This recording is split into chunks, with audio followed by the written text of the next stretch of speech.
Panalo ng Los Angeles Lakers yan ang ating pag-uusapan. Shot here. Final seconds. Bryant for the win. Bang! Number 1 seed na OKC Thunder pinataob ng Los Angeles Lakers sa score na 116-104. Pakitaan ba naman ni D'Angelo Russell ng kanyang shooting ang mga kalaban? Pinabilib nga nito ang kanyang mga ka-teammates lalo na si Coach Darvin Ham na ibinangko ito sa kanilang last game sa fourth quarter laban sa Denver Nuggets. Kaya naman ay bumawi si D'Lo at gumawa ito kanina ng 26.6 rebounds, 3 assists na may 4 steals. 9 out of 17 lang naman ito sa field goals at 5 out of 11 sa 3-point area. Halimaw nga din itong si Anthony Davis pagdating sa paint. Paano ba naman ay gumawa ito ng double-double, 24 points at 12 rebounds? Nahirapan nga din ang OKC Thunder na mapigilan si Anthony Davis. Habang LeBron James nagpikite naman ng all-around performance na kung saan ay nakagawa ito ng 19 points, 11 rebounds at 8 assists. Na meron namang 7 out of 14 sa field goals at 1 out of 3 naman sa 3-point area. Pero ang isa pa sa nagdala sa panalo ng Lakers ay ang pagiging efficient ni Austin Reeves sa kanyang performance. Na kung saan ay nakagawa ito ng 16.6 rebounds at 7 assists.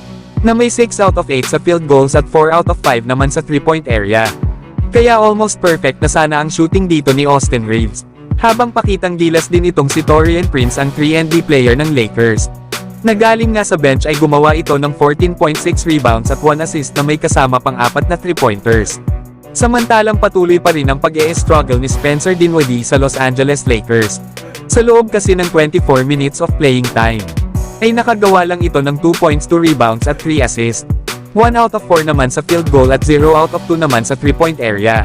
Kaya kailangan pa ni Spencer Dinwiddie na mahanap ang kanyang magandang rhythm sa kanilang kupunan. Para naman kapag kinailangan ng Los Angeles Lakers ng isang player na pwede mag-step up kapag nag-struggle or may injury ang kanilang starter, ay to the rescue kaagad dyan si Spencer Dinwiddie at ang iba pang bench player ng Lakers. Kaya kailangan talaga nito na gandahan at iangat pa ang kanyang performance sa susunod na mga laro ng Lakers. Samantalang ito namang si Rui Hachimura na sinabihan ni Ron Artest na magiging all-star daw ito. Pero sakto lang ang kanyang performance kanina, na meron nga lang itong 7 points, 1 rebound at 1 assist.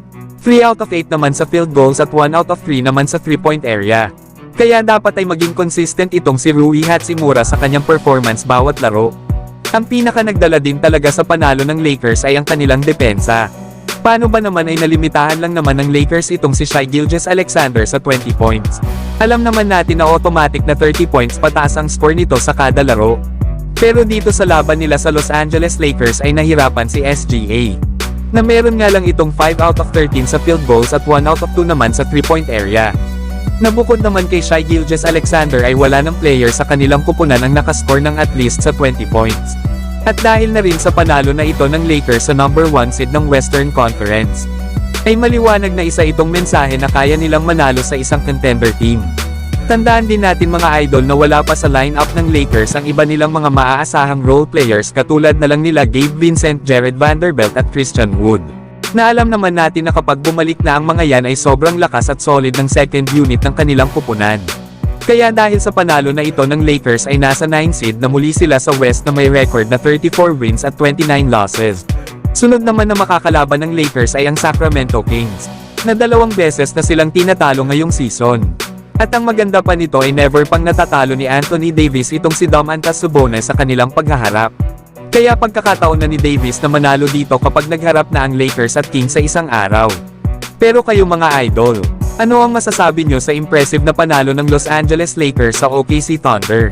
So hanggang dito na lang tayo mga idol. At huwag nyo naman kalimutan mag-subscribe bilang pagsuporta.